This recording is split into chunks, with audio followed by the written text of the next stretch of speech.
Hello.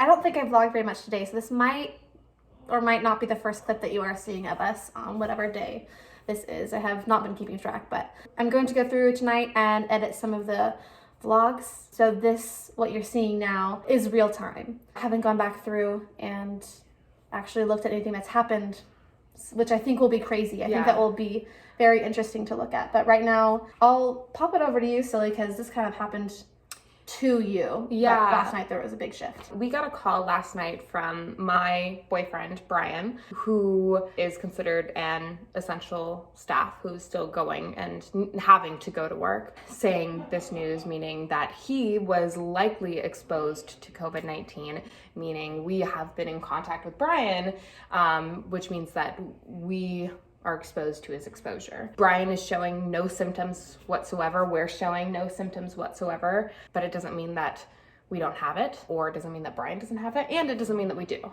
It kind of shifted things for us and what our plan is moving forward. And it's scary because Brian still has to continue to go to work. And so he is choosing to self-quarantine, where he only goes to work and he only goes home. We are also now choosing. I'm calling you right now. Did you want Whoa. That's crazy. I'll put that in. I'm gonna. You're back. Welcome back. If you thought I was lying when I said this is real time, you're wrong. What time? Yeah. My Fitbit is charging. Oh my god, I brought my Fitbit, but I don't have a charger. Oh, I have a charger. Oh my god, that's yeah, awesome. Cool. then we can count how Our many steps we're not taking. It just keeps getting scarier. Yeah. Every day it just keeps getting scarier. And symptoms don't arise when, automatically you are sick, so you're showing A, B, and C symptoms. It's hard to know, and especially when you are working an essential job and you can't just stay home, like you have to go to work. It's very likely that illness, COVID-19, will spread, which is really scary. And Brian is quarantining and only going to work and only staying at home, and that's it. And we are choosing to quarantine ourselves, having been in contact with Brian for at least the next 2 weeks, where we are staying here and occasionally going outside for a walk. We just had my parents go to the store and they got a bunch of things for us that'll pretty much last us for the next 2 weeks at least. And we have a bunch of food and we have chicken in the microwave right now. That's the sound. It's really emotional. Everything is very high emotion.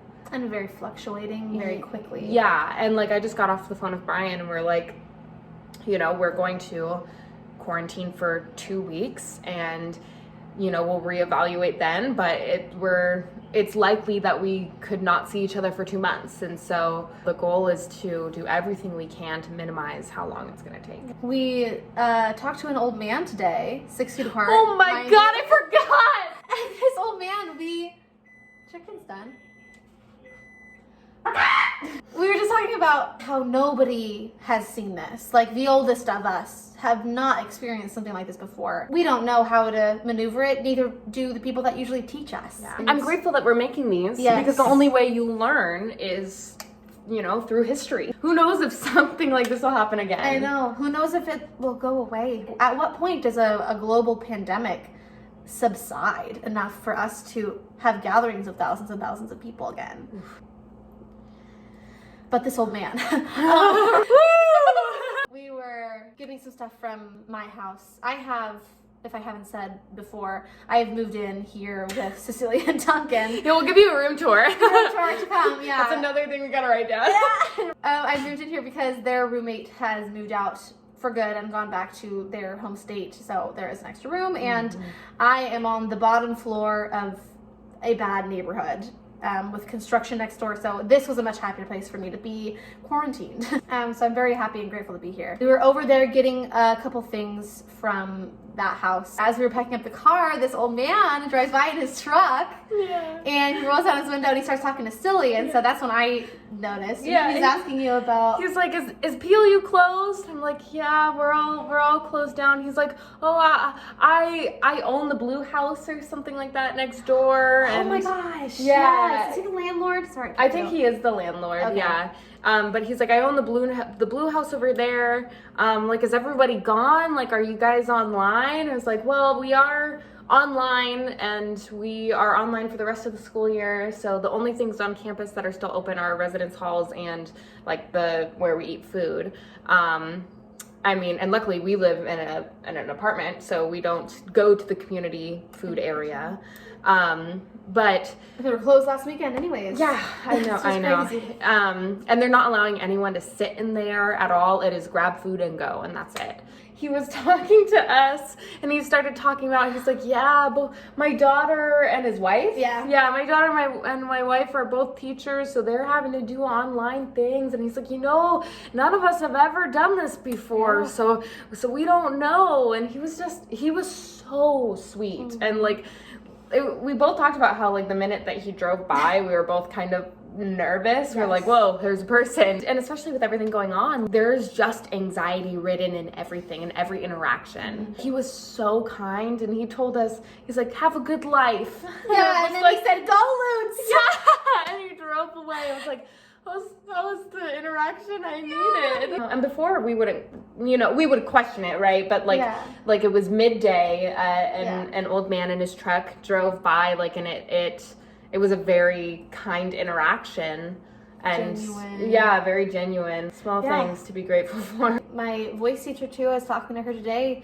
Somebody who's very close to her as well was diagnosed, and we were talking about how she's never been through this before, and how much grace we have to give everybody, because we're all learning, which is like, when does that happen? Yeah, right? I'm really grateful for my professors. Like, they are being so kind and lenient. Good on PLU. Yeah. All around. I couldn't be more grateful with, like, all of my professors have been incredible during this time. I couldn't imagine not, like, having strict deadlines and having, it's like, oh, you're late, you can't get credit for this. It's like, yo, I'm taking 9 online classes.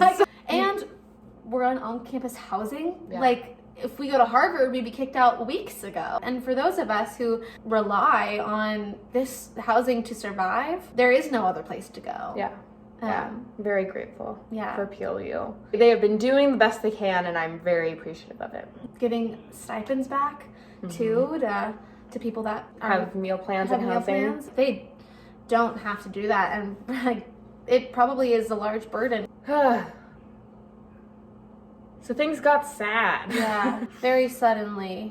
It was like we were here and we were wiping surfaces down regularly. We were only going out when it was like to the grocery store. We went out to Starbucks twice. Yeah. And we went through the drive-thru. We didn't go inside. Didn't touch anything. Yeah. It's, for most people, not a necessity. Also for us, not a necessity. But those are the kinds of things that now we're like, no way. And those are the kinds of things too that then we were trying to give ourselves some sort of sanity. Give ourselves the gift of like a cake pop, right? Yeah. Like, we were good! We were good! I'm also wearing sweatpants. I fooled you. Too, I think I had a lot of survivor's guilt because I feel so lucky to have parents that financially support me still, and that are willing to help me out in that way, so that I don't have to go into work. Like, I feel very lucky to have friends, and I'm living here in a place that I feel much safer. I don't know, it feels like in such a horrible time, I feel incredibly blessed. Yeah. We're doing good. Like, we are okay. Our situation is the best that it could be, and it's still really emotional. Josh Gad the other day posted on his Instagram story, the voice of Olaf. He posted on his Instagram story like a video of him crying, and he was like, I was just gonna go cry in my room, but I decided to pull out my phone and show. It's like, no, like, this is hard. This is hard for everyone. I just appreciate people being so honest and transparent. And we don't know anyone personally right now that has COVID-19. Like, there's no one that is close to me that is currently, as we know of, diagnosed with COVID-19. And I'm so, so grateful for the health of my friends and family.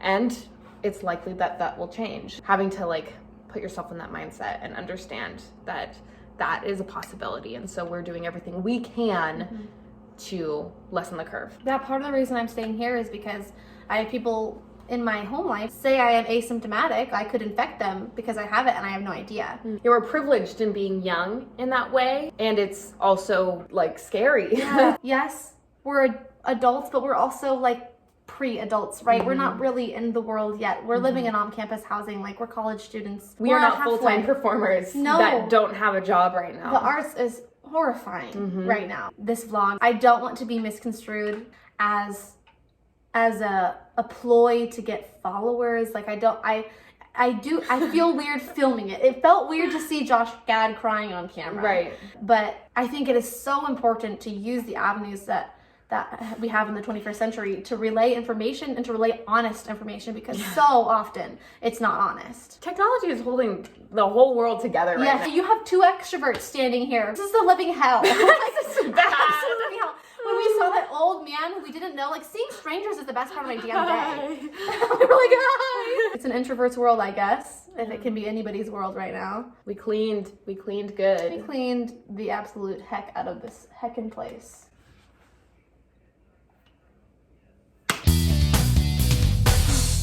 We feel like we haven't vlogged very much in the past emotional 48 hours. Yeah. So we're gonna do a little speed through of making dinner.